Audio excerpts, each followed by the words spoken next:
யாரா நீ? யார் அது? என்னோட அண்ணன், என்னோட தளபதி. விஜய் விஜய் விஜய் விஜய் விஜய் விஜய். எனக்கு என்னுடைய கனவெல்லாம் சினிமா நடிப்பு தான். அதை நோக்கி தான் என்னுடைய பயணம் போயிட்டு இருந்தது. ஒருவேளை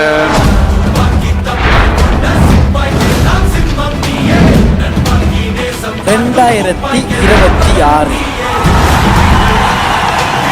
தப்பு முக்கியம் பிகிலே தட்டி கேட்கிற ஒரு தமிழனாய் ஒரு சமூக உணர்வோடு வந்திருக்கேன்.